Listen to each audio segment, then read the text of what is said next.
بالله السميع العليم من الشيطان اللعين الرجيم. بسم الله الرحمن الرحيم. الحمد لله رب العالمين، ثم الصلاة والسلام على أشرف الأنبياء والمرسلين، سيدي وحبيبي ونور قلبي، طب القلوب ودوائها وعافية الأبدان وشفائها ونور الأبصار وضيائها، أبي القاسم محمد. اللهم صل على محمد وآل محمد وعلى أهل بيته الطيبين الطاهرين المعصومين الذين أذهب الله عنهم الرجس وطهرهم تطهيرا. اللهم صل على محمد وآل محمد. قال الله سبحانه وتعالى في كتابه الكريم: بسم الله الرحمن الرحيم: يدخل من يشاء في رحمته والظالمين أعد لهم عذابا أليما. صدق الله العلي العظيم. اللهم صل على محمد وآل محمد. عباد الله، أوصيكم ونفسي بتقوى الله. My dear brothers and sisters, Assalamu alaikum wa rahmatullahi ta'ala wa barakatuh. All due praises belong to Allah subhanahu wa ta'ala, and we send our salutation and respect to our leader, our example, our prophet, our mentor, Ar-Rasul Al-A'zam sallallahu alayhi wa alihi wa sallam. Allahumma salli ala. May the peace and blessing of Allah be upon him and his household, the successors of Rasulullah, the trusted ones. May the peace and blessing of Allah be upon all of them, and may Allah subhanahu wa ta'ala help us to be the true followers of all of them, Ya Rabbil Alameen.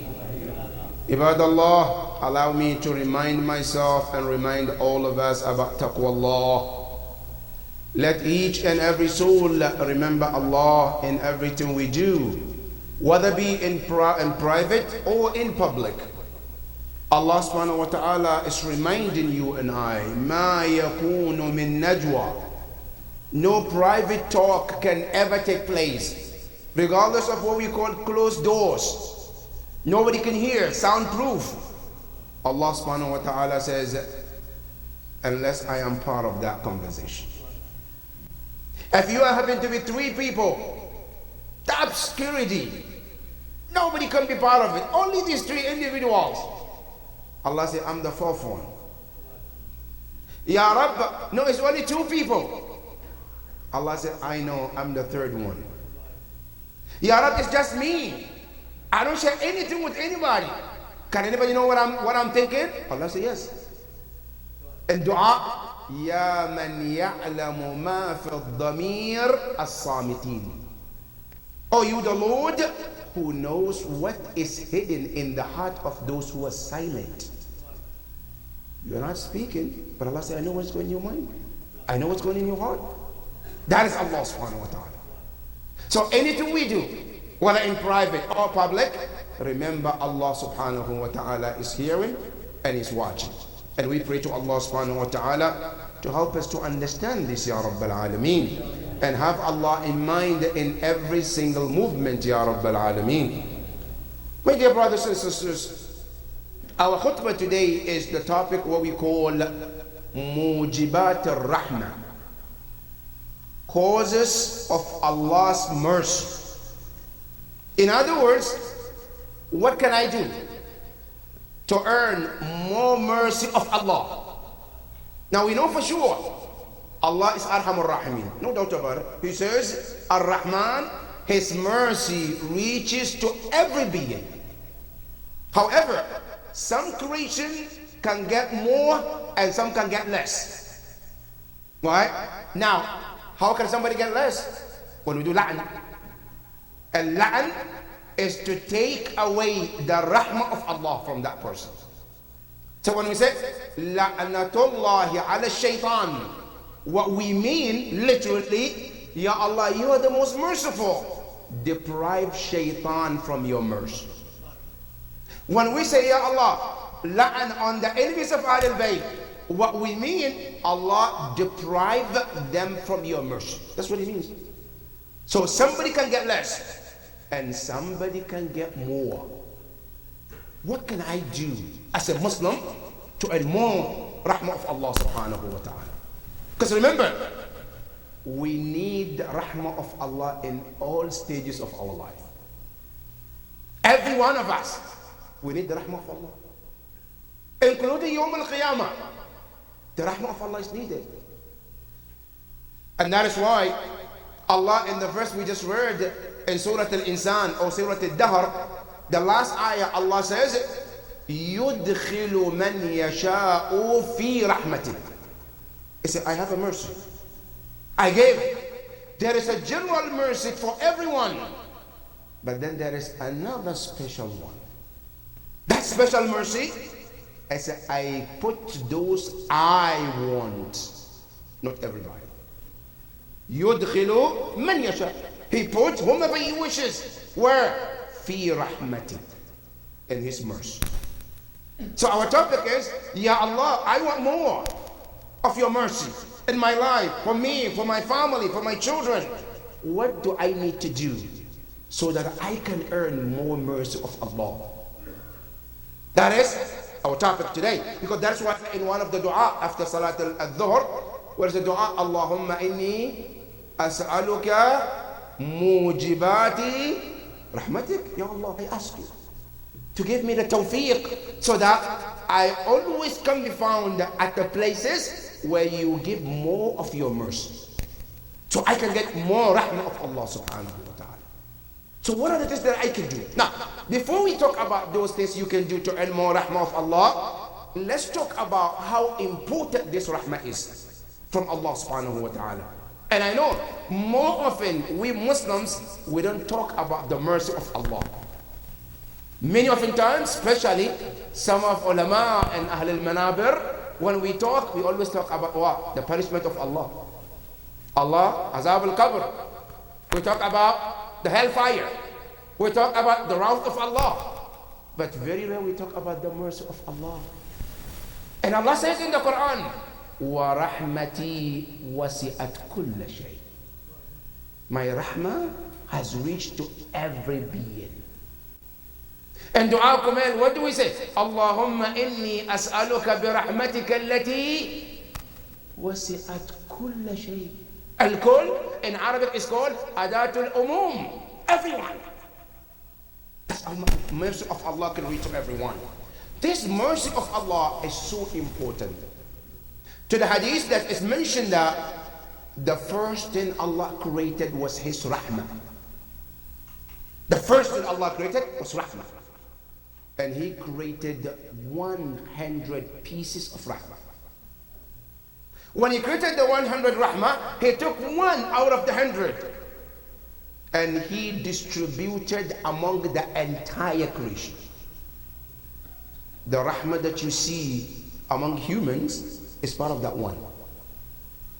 You look at the mother, how much she's merciful to her children. She is so merciful that she's willing to give her life for that child or for those children. Where did that come from? From that rahmah of Allah subhanahu wa ta'ala. Not only that, you see a father is struggling day in, day out, giving everything that Allah gave him to make sure that he took care of those children. Where did that come from? From the rahmah of Allah subhanahu wa ta'ala. You come to even the animals, and you will be amazed how Allah's rahmah is working in the world of animals. Now, there are certain birds that Allah created, and you look and you wonder, how did they get this? It's a bird, but full of rahmah for his own babies. There are certain birds, they can't carry water. Like you and I, you can carry water with your hand. They can't carry water. But those birds, how do they get water for their babies? They go to the water and they put themselves into that water. They merge themselves into that water. And they soak themselves into that water. After some time, the body get all submerged in the water, and then they fly. With the body, which is wet, flying miles away, got to the nest where the baby is waiting, and they start squeezing their bodies and getting that water out of their body to feed and give to those babies. And then you look, Ya Allah, who taught this bird that mercy for that babies? How did this mother understood that I have to do what I have to do to care for these babies? This is from the rahmah of Allah subhanahu wa ta'ala. You look at the lion, tiger, it has a baby. It's willing to do everything in their capacity to protect their babies. That's how much they love these children, these babies. Ya Allah, where did that come from? From that one rahmah of Allah subhanahu wa ta'ala. That is the rahmah of Allah, that you look in everything. Allah's rahmah is always there. And that is what Allah subhanahu wa ta'ala in the Quran, He mentioned the word Ar-Rahman came 169 times in the Quran. Just the word Ar-Rahman repeated 169. Out of the 169, 114 is from the Bismillah ar-Rahman ar-Rahim.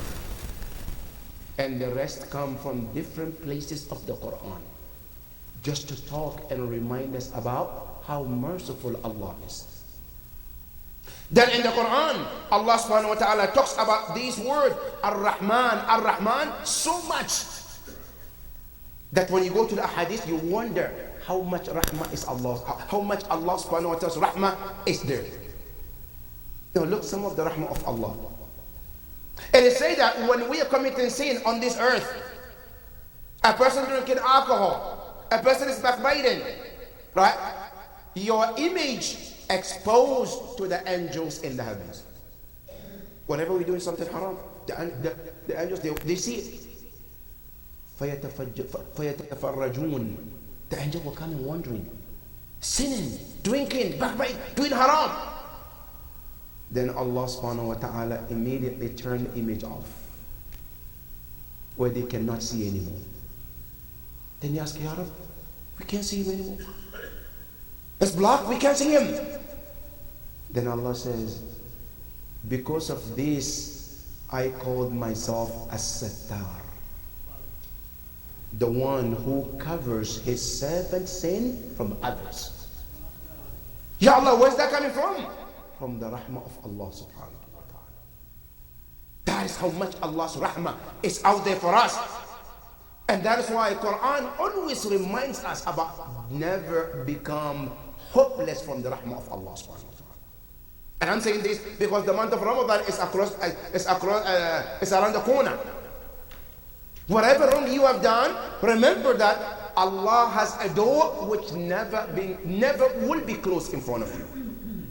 No matter how sin or sinful you may think you can be, Allah's door is always open for you.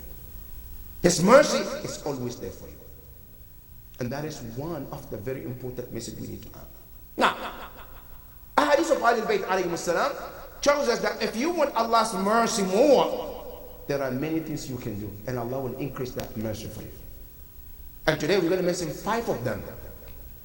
Number 1, Ya Rabb, if I want your mercy, what do I need to do so that I can get more blessings, more mercy from Allah, for myself and for my family? The first one, whenever you do dhikr of Allah, Allah said, I guarantee you my rahmah is coming to you. Every moment you happen to do, remember Allah, Subhanallah, Allahu Akbar, La ilaha illallah, La haw. The moment you remember Him, and not just remember by words, no, you just say you remember Allah in your mind. Allah said, that moment my rahmah is coming on you. Listen to the hadith. It says, بِذِكْرِ اللَّهِ تَسْتَنْزِلُ الرَّحْمَةِ. With the remembrance of Allah, the mercy of Allah comes down. And this rahmah, this dhikr of Allah that we're talking about, it's not just only Allah. You remember the Prophet, the rahmah comes down. You remember Ahlul Bayt, the rahmah comes down too. Every time you remember Allah or the Prophet or Ahlul Bayt, the rahmah comes along with you at that moment. Remember Hadith al-Kisa?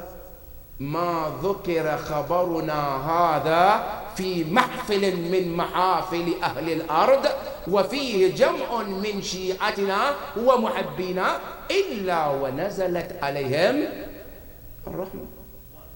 You remember ذكر في هذا البيت? It's rahmah too. Remember Rasulullah? Rahmah comes down too. Allah, rahmah comes down too. So any moment you're looking for more rahmah of Allah, remember the dhikr of Allah subhanahu wa ta'ala. Remember the dhikr of Rasulullah. And remember the dhikr of Ahlul Bayt. Then the rahmah comes down. And that's number one. Number two. Ya Rab, I want more of your rahmah in my life. What can I do? The hadith says, the second thing you can do to get more rahmah of Allah is to forgive others who wrongs you.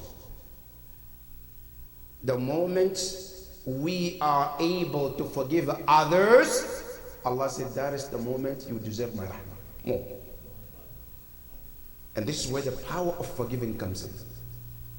Forgiving is a powerful thing, brothers and sisters. Never keep something in your heart. I'm never gonna forgive. I will never want to forgive him. I don't want to see him. Now, do you want Allah to forgive you or not? Forgive others too. This hadith of the Prophet sallallahu alayhi wa sallam.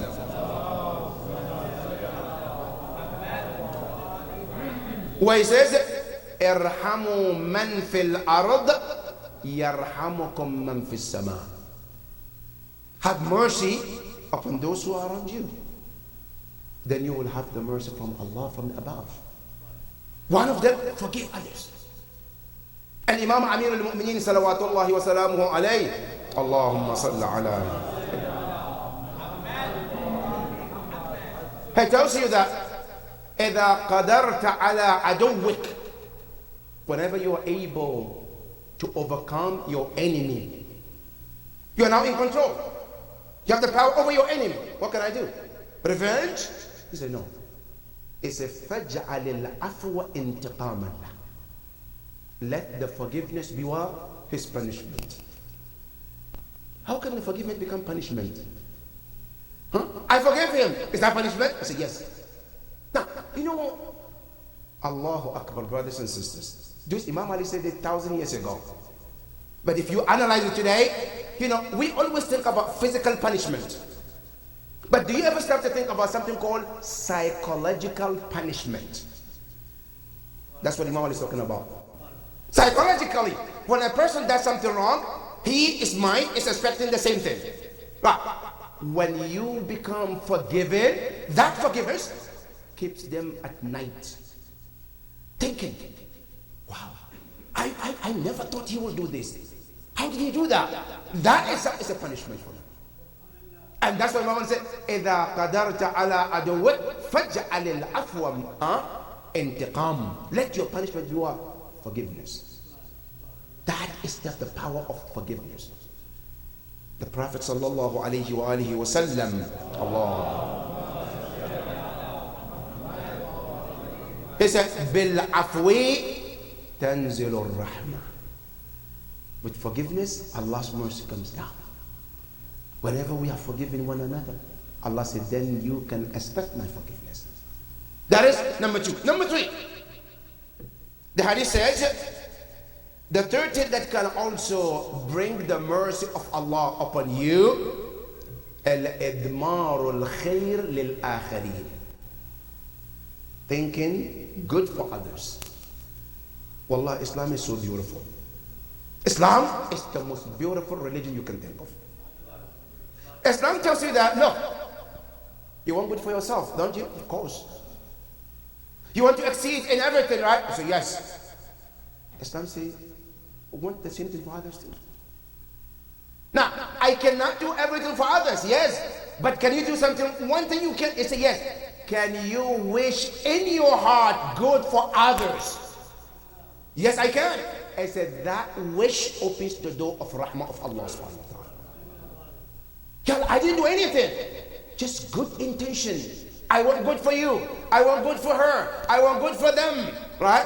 That niyyah, right, opens the door of mercy, Allah said, then it makes me wajib upon me to give you more because you're thinking good of others. This is the akhlaq of Ahlul Bayt alayhi salam. Here, the hadith says what?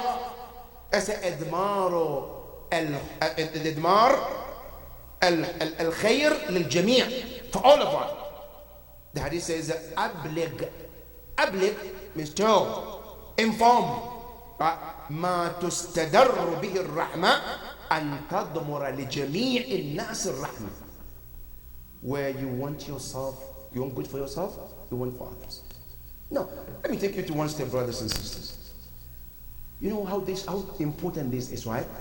Now let's go to the life of Ahlul Bayt alayhim salam. You see, Ahlul Bayt alayhim salam, not only they want good for everybody, they want good for even for their enemies too.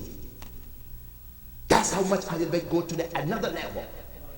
Now, giving you some example. You see Imam Hussein alayhi salam on the day of Ashura, when he was crying, what did he say?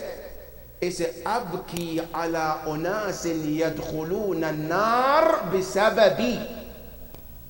I'm crying for people who are going to hellfire because of me. What does he mean? I don't want them to go to hellfire. I want to go to Jannah, yes. I want them to. That's how much Imam Hussein is thinking about them. Imam Ali the same thing. He told Imam al-Hasan and Hussein, he said, Bunayya asquhu mimma tashrabun. Ibn Muljam, after he heard him, what happened? He said, my son, he's an enemy, yes. He said, but don't think of evil for him. Whatever you eat, give it to him. Whatever you drink, give it to him. He said, treat him kindly and nicely. And the battle of Khandaq, the same Imam Ali alayhi salam, with Amr ibn Abdawud al-Amri, before he go to the battlefield, he said, Ya Amr ibn Abdawud, I want to good for you. What is it? I said, I'm a Muslim. I love it for myself. I want to invite you to be Muslim so we don't have to fight. Look at how Imam Ali, to that level, enemy, but he's still thinking and wishing good for them. Let's purify our heart for others. Think good for others. Want good for others. And Imam Ali and Amir al-Mu'mineen salawatullahi wa salamu alayhi sallam. He says, La yu'minu ahadukum. None of you will be considered a true believer حتى يحب لغيره ما يحب لنفسه. Until you want good that you want for yourself, you want exactly the same for others. And when you're able to do that, Imam Ali said, what happened? I said, تَسْتَزِلُّ الرَّحْمَةِ. Allah sent rahmah on your way for you having good intention for others. That is number 3. Number 4. They said, you can expect Allah's mercy at the moment when you finish any wajib act that Allah put on your shoulder. Anytime you are able to do wajib, salat, serving your parent, anything that you did is wajib, that is the time Allah opens the door of His mercy for you. Many often time we're missing those advantages, especially after salat. Many often time after salat, let's run away. Right? While after salah, it's the best time to ask Allah anything you want. He put wajib on your shoulder, you just did it. Allah said, I open the doors, ask and you will be given. The hadith of the Prophet sallallahu alayhi wa sallam. Allah. It says, تعرضوا لرحمة الله بما أمركم به من طاعته. تعرضوا لرحمة الله. Always get the mercy of Allah after every obedience that He asks you to do. Every time. And not only that, but there's some ruwayat, not only after you finish the wajib. Even when you remember the wajib, you can ask Allah at that moment, and Allah say, I will take care of your need at that moment because of the wajib that you remember doing. That is Arham ar-Rahim. And that is number 4. Number 5. And number 3. Number 4. One of the many places that we also ignore, and it's the time of Rahmah of Allah. And that is any point of time you find yourself in the state of sujood. That is the time of rahmah of Allah. Unfortunately, sometimes when we are praying, that point is the fastest point that we want to leave. Right? When we say Allahu Akbar, Subhana Rabbi, Allahu Sami Allah liman. That's quick like airplane. Right? Because we have so many things to do. That's America for you. Right? But that moment when you are in the state of sujood, that is the best time for Allah to shower His mercy upon you. Listen to the hadith from Imam al-Husayn alayhi afdalu salatu wassalam.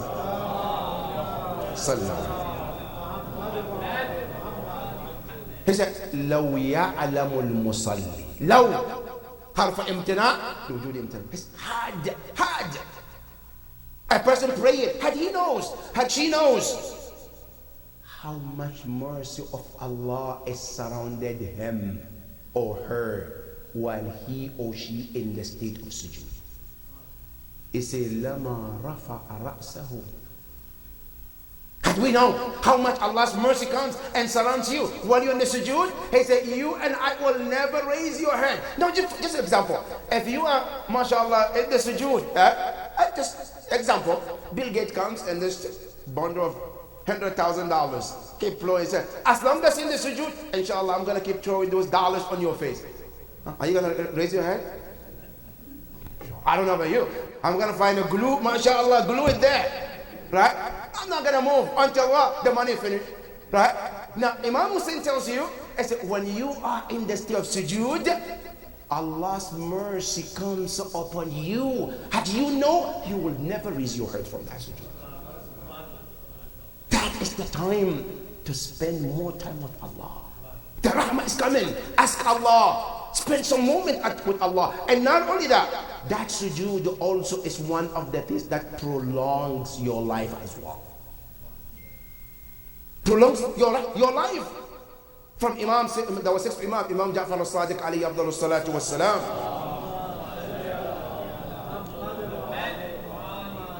He said, our sixth Imam is reminding us about this importance of sujood. He said, لا نعلم ما يطيل السجود. لا نعلم. We don't know anything that can prolong your life أكثر من شيئين, except two things. One, إطالة الركوع وإطالة السجود. Prolonging your sujood in your salat, it prolongs your life. This Ahlul tell me. That is one of the moment that you get most mercy of Allah subhanahu wa ta'ala. Number 5. They said, if you really want the mercy of Allah subhanahu wa ta'ala, be merciful to the creation of Allah around you. The best creation that you can be merciful to is your own family. You know, many of the time, when we talk about being kind, being good, we're thinking about outsiders. No, in Islam, always start with your family. Now, Al-Rasul sallallahu alayhi wa alihi wa sallam, Allah. He says, خيركم خيركم لأهله وأنا خيركم لأهله. He said, the best of you is the one who is the most kind to his family. Your wife, your children, let them feel mercy around you. Your brothers, let them feel mercy around you. Now listen to the Quran. What did Allah say? He said, Muhammadun Rasulullah وَالَّذِينَ مَعَهُ أَشِدَّاءُ عَلَى الْكُفَّارِ رُحَمَاءُ بَيْنَهُمْ. Merciful when it comes to themselves. Be kind to your brothers. Be kind to your sisters. Be kind to your children. Be kind to your spouses. That also, the moment you become so kind to them, Allah subhanahu wa ta'ala said, then you deserve my mercy more. May Allah subhanahu wa ta'ala increase His mercy upon us, Ya Rabbal Alameen. Ya Allah, we ask you, help us to practice those things to get more of your mercy, Ya Rabbal Alameen. Bismillah ar-Rahman ar-Rahim. Inna a'tainaka al-kawthar. Fasalli li rabbika wanhar. Inna shani'aka huwa al-abtar. Sallu ala Muhammadin wa ali Muhammad. Ya Rabbi.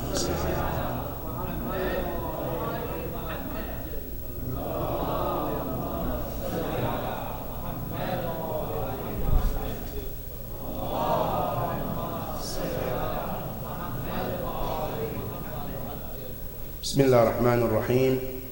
الحمد لله رب العالمين، ثم الصلاة والسلام على أشرف الأنبياء والمرسلين سيدي وحبيبي أبي القاسم المصطفى محمد. اللهم صل على وعلى أهل بيته الطيبين الطاهرين المعصومين. اللهم صل وسلم على علي أمير المؤمنين وعلى فاطمة الزهراء وعلى الحسن والحسين سيدي شباب أهل الجنة أجمعين، وعلى أئمة المسلمين علي بن الحسين زين العابدين، ومحمد بن علي باقر علم النبيين، وجعفر بن محمد الصادق، وموسى بن جعفر الكاظم، وعلي بن موسى الرضا، ومحمد بن علي الجواد، وعلي بن محمد الهادي، والحسن بن علي العسكري، والحجة بن الحسن المهدي، عجل الله تعالى فرجه وسهل الله مخرجه، وجعلنا من أعوانه وأنصاره ومن المستشهدين بين يديه جميعا، ورحمة الله وبركاته. الله.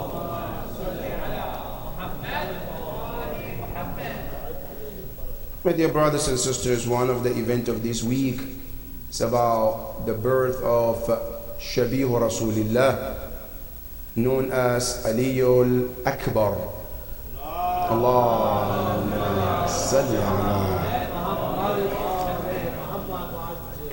Aliyul Akbar is ghani, doesn't need any introduction, especially after what Imam Hussein alayhi salam introduced him to be. The father, like Imam Hussein alayhi salam, describing his son Aliyul Akbar. And how does he describe him? The most richest one? No.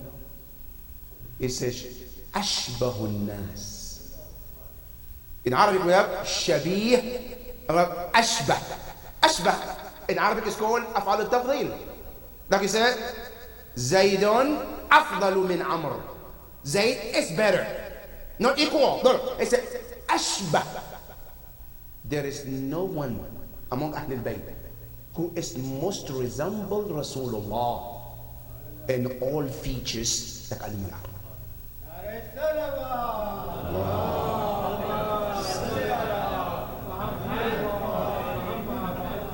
Now you know some narration says that Imam Hassan alayhi salam also resembles Rasulullah. Imam Hussein resembles, yes, but not to the extent like Ali al-Akbar.